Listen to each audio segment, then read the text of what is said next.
Hi,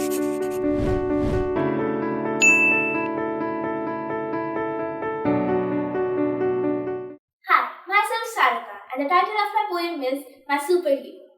A man without the superpower but still my superhero who fulfilled my every wish with great love and care.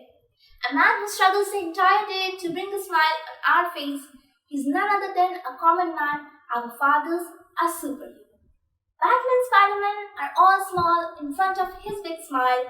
His powers are enough to protect me even from Mars.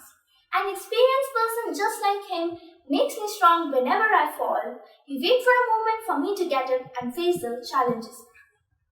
My superhero has a place in my heart to whom I love the bottom of mine. Whatever it takes, whenever it happens, I know you will be there for me, my superhero.